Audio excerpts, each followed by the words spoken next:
guys, ganap nga ay ilang oras na nga lang ay bagong taon na nga at 2024 na. Abay kahit saan ka nga malingon, kaliwa man o kanan, napakarami nga nagtitinda ng kung ano-ano. At kung may naririnig nga kayong medyo maingay, yun nga yung pine-pressure cooker ng nanay ko, naksyota. Pero ayun nga, mabalik nga tayo. Maaga nga kami nagbiyahe ng Pampanga para nga doon kami mag-celebrate ng New Year. Kasama ko nga pala yung dalawa kong kapatid na si Ditchy at si H2 at syempre si Penelope. Pulilan pa nga ako nag-order ng cake namin mamaya, kaya naman binyahe pa namin pa uwi dito sa Pampanga. Actually guys, wala pa nga kaming tulog ng mga time na to dahil kakagaling lang din namin sa airport. Ano naman ang sabi ko kay Bebo, siya na lang ang matulog at ako nga itutulungan ko si nanay dahil inabutan ko na nga siya nagluluto ng kung ano-ano. Di ko na nga siya natulungan mamili kanina, kaya naman dinatnan ko na nga ito lamesa namin na punong-puno na nga ng prutas. Chika nga ng mga tao ngayon, bawal nga daw mamili ng mga prutas, pero yan na kasi ang naging tradisyon nating mga Pilipino. Bago nga ako gumawa ng prosperity bowl, ay kinuha ko na nga muna yung mga kakailanganin ko at ito nga ang itlog na nakuha ko, 11 lang, kaya sabi ko 11 months lang kaming swerte.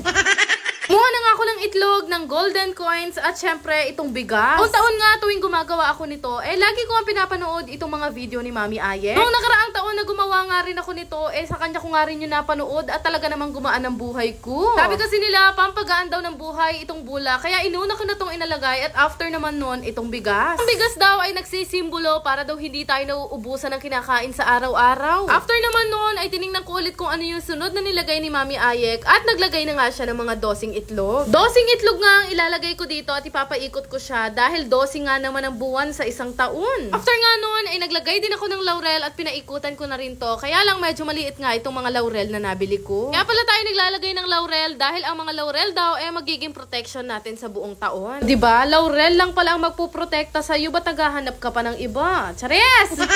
Sunod naman noon, pinalibutan ko na nga to ng dosing chocolate candy na to na lagi ko nga inilalagay taon-taon. Dahil matamis nga to, ang sabi nila nagsisimbolize daw to ng pagmamahal natin sa kapwa. After nga noon, naghanap lang din ako ng bilog na prutas at ito nga ang orange yung napili ko dahil syempre kakulay ni Okoy. At ang orange nga daw ay ibig sabihin ay pera. Lalagay na nga din ako ng mga 20 pesos coins at kahit anong coins naman daw ay pwedeng ilagay. Itong mga nilagay ko nga na to, ang ibig sabihin daw ay success o tagumpay sa buhay. After nga noon ay nag-prepare na nga ako ng 7 1,000 peso bill at kaya naman 7 yung pin-repair ko dahil 7 nga daw ang araw sa isang linggo. Inilot-bilot ko nga lang siya kagaya nga nung nasa video at tinalian ko nga siya ng pulang ribbon na nakita ko lang din sa cake. Nung matapos ko na nga itong rolyohin at malagyan ng pulang ribbon, pinagtutusok ko na nga dito sa ginawa ko ng prosperity bowl. After naman noon, nag-prepare na nga ako ng 3 ampaw at bawat isa nga dito ay nilagyan ko nga ng 8 pesos para infinity daw yung perang darating sa atin. Diba ngayon ko lang napagtanto na dapat pala 8 pesos na lang ang pinagbibigay ko sa mga inaanak ko.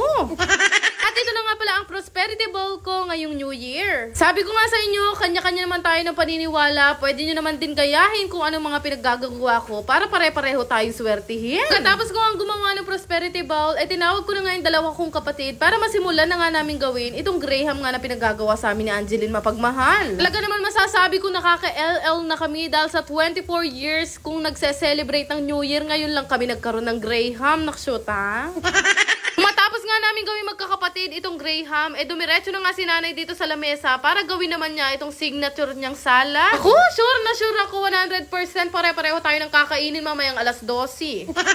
Kaya naman ngayon pa lang magsilabasan na yung mga nakagawa ng fruit salad dyan. Malay nyo, bigyan ko kayo ng Gcash. Ilan pa nga lang to sa mga preparation nga namin mamayang New Year, pero bukas ko na kayo chichikahin. Marami pa akong lulutuin. Naksyota.